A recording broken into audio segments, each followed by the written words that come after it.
Kemudian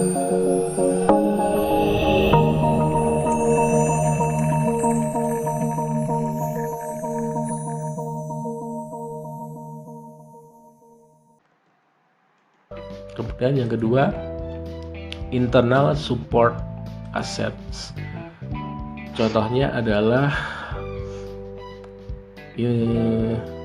keterampilan teknis, keunggulan biaya, keunggulan harga, adanya sistem informasi atau teknologi, adanya hak cipta, adanya paten, adanya lisensi. Itu adalah sumber daya atau aset internal dari suatu perusahaan. Yang ketiga bisa berupa supply chain asset, yaitu karena adanya rantai persediaan atau kendali distribusi, keunikan distribusi, kekuatan jejaring distribusi, keamanan pasokan, jejaring pasokan. Itu adalah sumber daya dari perusahaan, termasuk supply chain asset. Misalnya dia mempunyai supplier langsung dari China, misalnya untuk langsung dari pabrik di China untuk berjualan produk China di Indonesia, atau seorang restoran yang mempunyai kendali pasokan distribusi langsung dari petaninya. Jadi dia akan mempunyai bahan baku yang selalu fresh, yang selalu segar. Itu adalah keunggulan atau sumber daya atau marketing aset dari suatu perusahaan. Kemudian yang berikutnya adalah alliance based asset atau sekutu. Ini misalnya karena mempunyai akses pasar, mempunyai eksklusivitas, ataupun mempunyai teknologi bersama, yaitu karena adanya sekutu dalam mitra bisnis. Itu juga termasuk aset, sumber daya atau marketing source. Kemudian yang kedua ada elemen marketing capabilities. Ini antara lain adalah karena perusahaan tersebut mempunyai kemampuan memanajemen produk dan jasa yang mahir, kemampuan mempromosi, kemampuan periklanan dan penjualan, kemampuan distribusi dan logistik, dan juga kemampuan penetapan harga. Baik, itu tadi. Lanjut lagi teman-teman, ini balik lagi tentang pasar. Pasar dibagi menjadi dua. Yang pertama ultimate consumer market, yaitu pasar atau market yang langsung dipakai untuk kebutuhan pribadinya maupun keluarganya gitu. Jadi konsumen itu membeli produk memang untuk dipakai sendiri. Dan ada juga pasar organizational consumer market, yaitu membeli produk untuk keperluan dijual kembali kepada konsumen akhir, untuk disewakan kepada pihak lain, untuk digunakan sebagai bahan dasar atau input dalam proses produksi yang membuat produk yang lebih maju lagi gitu, yang lain gitu, dalam bentuk yang lain. Kemudian pihak yang digunakan untuk kegiatan operasi organisasi sehari-hari. Jadi dapat dikatakan ada konsumen akhir dan juga konsumen organisasi atau konsumen bisnis, termasuk reseller maupun wholesalers.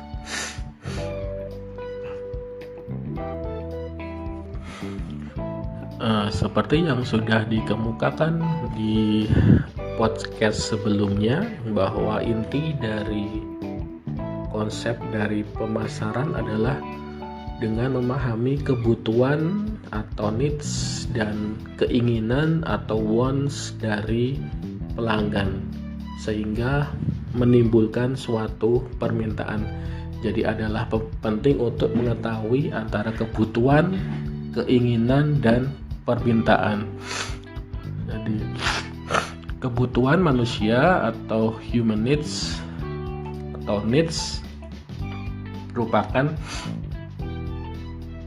merupakan tuntutan manusiawi yang paling dasar, dipengaruhi oleh karakter fisik pribadi, bisa faktor genetik, biogenik maupun psikogenik.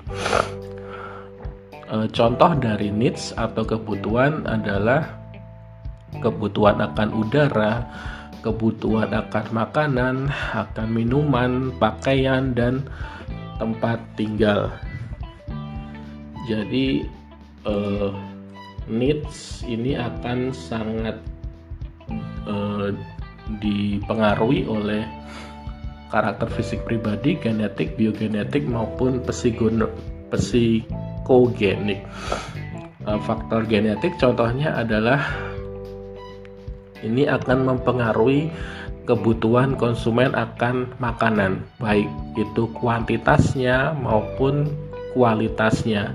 Misalnya lebih menginginkan porsi yang sedikit atau yang sedang atau porsi yang sering gitu. Sedangkan dari segi kualitasnya akan berpengaruh terhadap makanan yang mengandung gula misalnya, atau kolesterol atau lemak, itu karena adanya genetik ya. Needs dia misalnya dia tinggi gula, maka secara genetik konsumen tersebut akan lebih memilih makanan yang rendah gula gitu. Kemudian needs juga dipengaruhi oleh faktor biogenik, yaitu karakteristik biologis seseorang yang dimiliki sejak lahir. Contohnya adalah jenis kelamin, ras, umur, dan lain-lain. Ini bisa menyebabkan perbedaan kebutuhan, misalnya antara pria dengan wanita, kebutuhannya beda. Antara muda dengan yang tua juga akan berbeda-beda kebutuhannya. Kemudian dipengaruhi oleh faktor psikogenik atau yang berhubungan dengan sifat dan keadaan individu yang dipengaruhi fungsi kerja otak. Contohnya adalah mood atau mood. Kemudian persepsi, emosi, kognisi, pengalaman atau experience yang tersimpan di setiap individu. Jadi itu akan memberikan pengaruh terhadap kebutuhannya. Jadi konsumen biasanya membeli barang berdasarkan mood atau berdasarkan emosi sesaat mereka, seperti dalam hal memilih busana. Jadi hanya mood-moodan saja, hanya emosi-emosian saja. Emosi sesaat itu akan psikogenik ini juga akan mempengaruhi needs ataupun kebutuhan. Kemudian selain needs juga ada wants atau keinginan. Jadi kalau kebutuhan tadi merupakan tuntutan manusiawi yang paling dasar, sedangkan wants atau keinginan adalah kebutuhan yang lebih diarahkan kepada objek tertentu, misalnya merek, produk, atau jasa spesifik.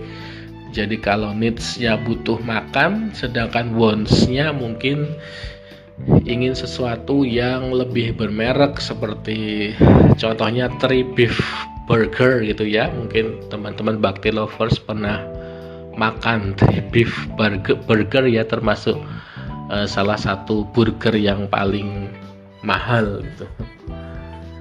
Jadi ada needs dan ada wants yang perlu dipertimbangkan oleh para pemasar. Sedangkan wants ini terdiri dari dipengaruhi oleh personal worth, institutional konteks atau kelembagaan, dan juga cultural konteks atau budaya. Maaf teman-teman, agak pilek hari ini. Personal worth ini berkaitan dengan ketersediaan sumber daya finansial, kas, penghasilan, aset, saham, warisan, kredit, dan lain-lain dari customer tersebut. Akan dipengaruhi wants-nya tadi akan dipengaruhi oleh personal worth. Jadi ini berdampak pada kemampuan untuk memuaskan wants yang lebih kompleks daripada needs. Jadi mungkin ingin burger, tapi ya burger yang tidak terlalu mahal banget gitu. Kemudian yang kedua dipengaruhi oleh institutional konteks atau kelembagaan, yaitu berkaitan dengan lingkungan orang tersebut.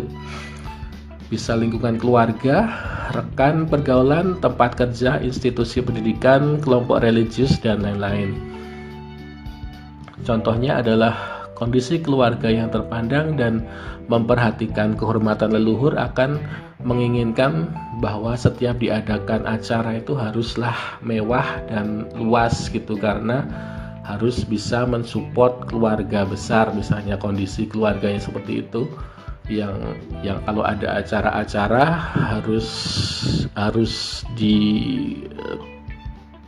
di lokasi tempat yang luas, bukan hanya di rumah saja, karena tadi itu ada keluarga besar dan ada gengsinya gitu ya. Kemudian yang ketiga juga dipengaruhi oleh budaya atau cultural context, berkaitan dengan nilai-nilai budaya yang membentuk masyarakat, baik sesuatu yang dilakukan, diharapkan maupun yang ingin dicapai seseorang. Contohnya adalah budaya masyarakat yang menghargai berdasarkan apa yang dipunyai. Ini akan menciptakan pola konsumtif dalam berbelanja demi mendapatkan respek sosial. Contoh pada budaya fashion misalnya di Korea ya teman-teman. Jadi kalau misalnya di Korea atau di Paris gitu tidak menggunakan fashion saat keluar itu akan tidak mendapatkan penghormatan oleh masyarakat sosialnya. Jadi memang budaya dari masyarakat itu dia menilai orang berdasarkan apa yang dia punyai gitu. Ini akan menciptakan pola konsumtif dalam berbelanja. Jadi memang butuh pakaian, needs pakaian, tapi wants-nya pakaian yang berfashion dan bermerek.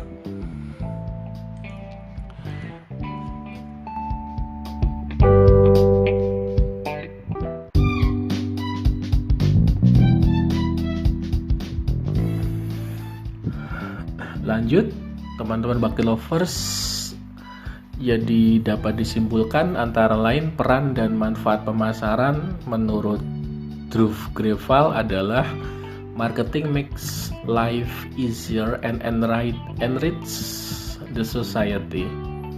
Jadi pemasaran berkontribusi signifikan bagi perusahaan, konsumen, dan juga masyarakat luas. Karena pemasaran membantu perusahaan memenuhi customer wants dan needs secara sistematis, membantu menjalin relasi jangka panjang yang saling menguntungkan dengan customers. Kemudian pemasaran membantu memberikan informasi produk serta varian atau ragam produk, termasuk ketersediaan produk, layanan pra, saat, dan purna pembelian. Jadi itulah fungsinya adanya customer service, yaitu memberikan informasi tentang bagaimana cara menggunakan produknya tersebut. Misalnya kalau ada ngerakit, caranya untuk merakitnya bagaimana, itu kan bisa tanya di customer service. Saat cara menggunakannya bagaimana, kemudian purna pembelian gitu. Sebelum dibeli dan juga setelah dibeli gitu. Itu memberikan informasi dan juga menjalin relasi jangka panjang dengan customers. Kemudian manfaat pemasaran juga untuk kegiatan pemasaran seperti CSR atau Corporate Social Responsibility, yaitu memberikan kontribusi bermanfaat bagi masyarakat umum, misalnya beasiswa, sponsor lomba, bantuan fasilitas air bersih, dan lain-lain. Ini mungkin tentang CSR ini kita bahas di kesempatan yang lain. Kemudian selain itu manfaat pemasaran adalah pengetahuan tentang marketing dapat untuk menjadi profesional maupun peneliti maupun analitis marketing. Jadi ya itu tadi teman-teman peran dan manfaat pemasaran. Jadi pemasaran antara lain kegiatannya adalah buying, selling, transporting, storing, standardizing, dan grading, securing marketing information. Ya, baik teman-teman bagi lovers dimanapun Anda berada, mungkin untuk versi 1 pengantar pemasaran saya cukupkan di sini dulu. Jika ada kritik dan saran dapat disampaikan ke saya. Saya ucapkan terima kasih untuk telah menemani saya mendengarkan unek-unek berkualitas bersama Bakti. Sampai berjumpa lagi di materi berikutnya. Wassalamualaikum warahmatullahi wabarakatuh.